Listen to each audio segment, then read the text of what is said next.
I am going to talk to you today about migraines. I have been a migraine sufferer for over 10 years, and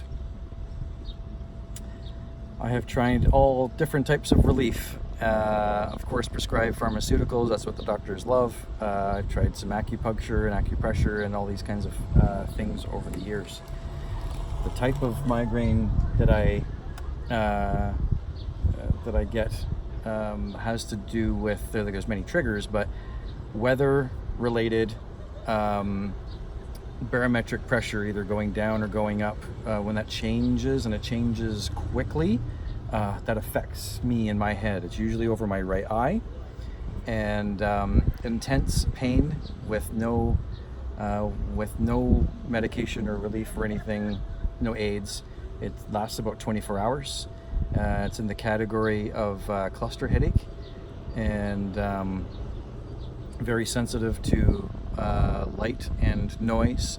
My right eye usually ends up going blurry and gets teary, and it's hell. I feel handicapped when it's going on. I can't participate in regular life when this is happening. I get taken out, and my worst months, the weather goes up and down. There's worse times of the year and better times of the year as far as the barometric pressure, the way that goes. But at my worst, I get them about every other day, and at my best, it's maybe once a week or something like that. And a lot of it has to do with where I live. So I live in Hamilton, Ontario, Canada, and that's about the worst place that you can live, I've found, as far as weather statistics go. And barometric pressure, like recorded barometric pressure changes. In Canada, the most barometric pressure changes happen in Hamilton, Ontario, Canada. So I've had to make some changes in my life and with my job, my career, and my aspirations to work it so that I don't have to live here anymore. The opposite of the worst place to live in Canada, being Hamilton, is the best place, which is in Kelowna, BC. So I've looked into, I went to visit Kelowna, and it's amazing, and I'm looking to move myself that way. This all takes time and effort and money and the whole scenario. You have to change your whole life, right? So, but what I want to talk to you today is about a Daith piercing. So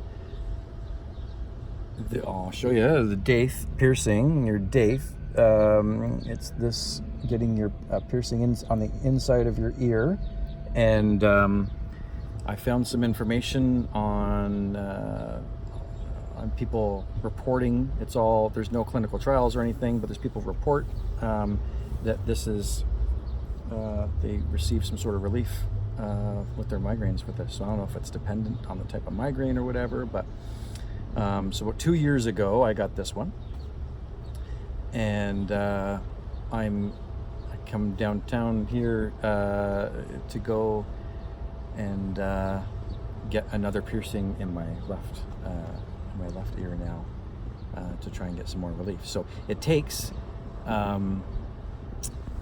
between 10 and 12 months for this piercing to heal, and while it's healing for that 10 or 12 months, I've discovered that I get a certain amount of relief, not just by just having the piercing now.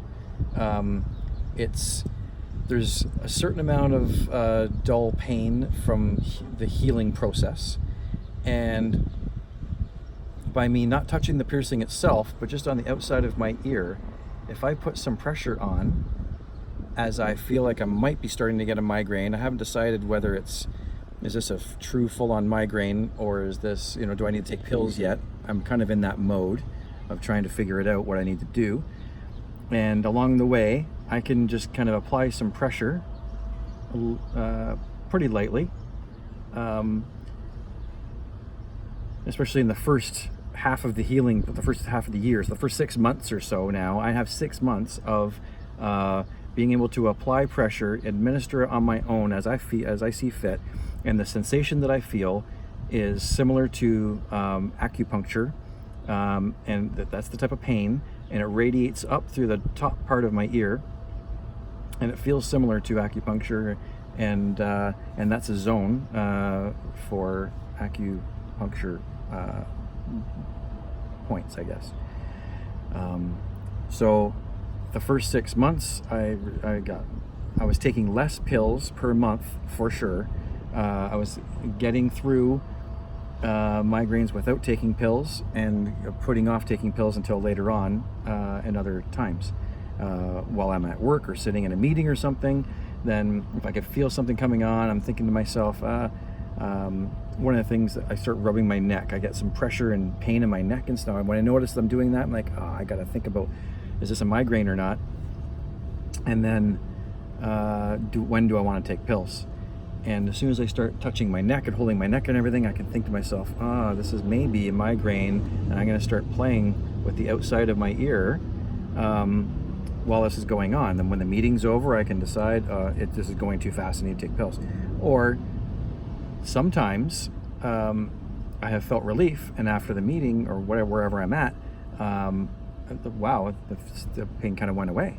Or I seem to slow it down, or it's whatever. And then I'll go for another period of time and then decide. Another period of time.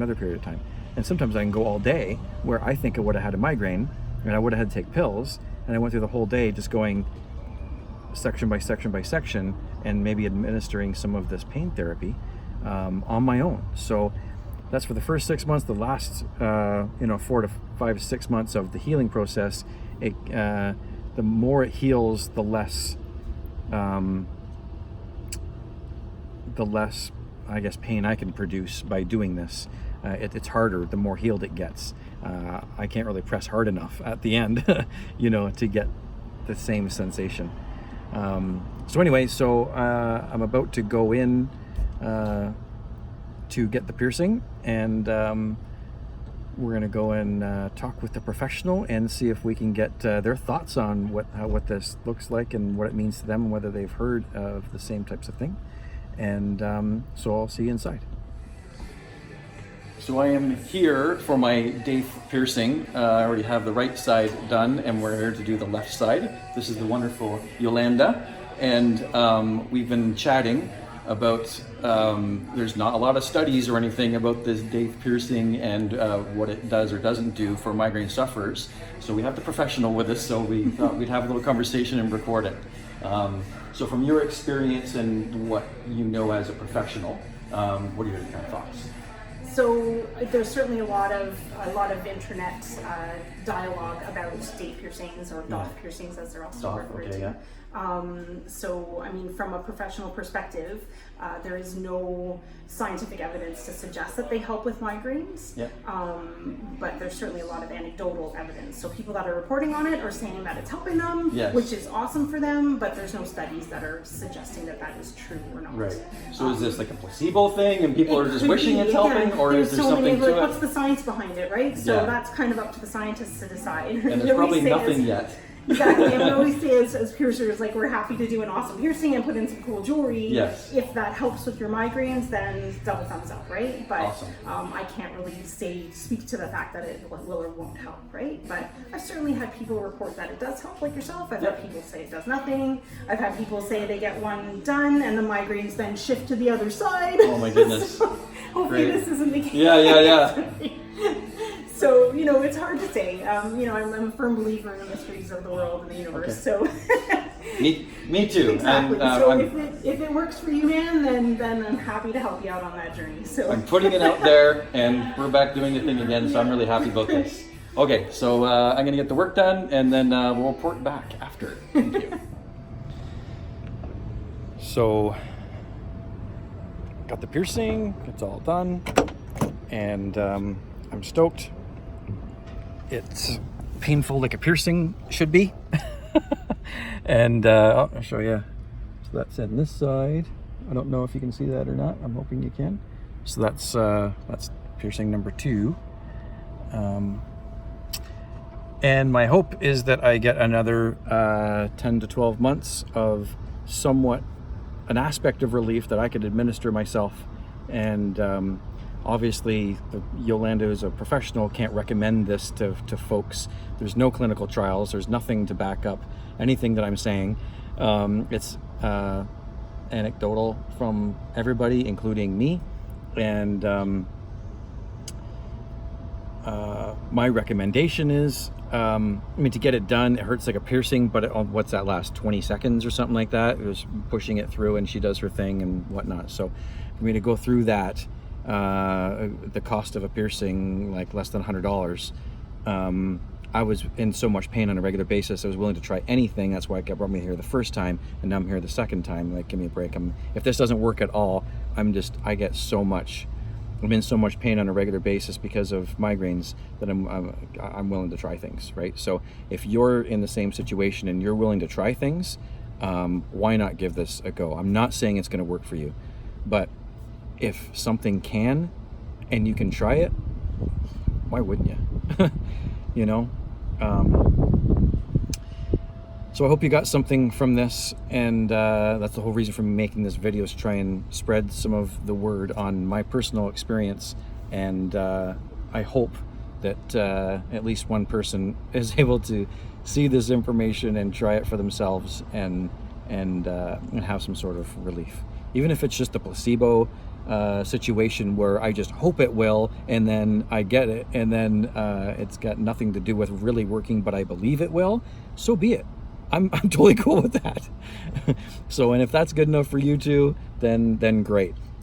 Please add some comments below as to what your experiences are before, whether you had something similar, and if you've seen this and you go and get a piercing of some kind and experience some relief, please put something down below so maybe we can help each other.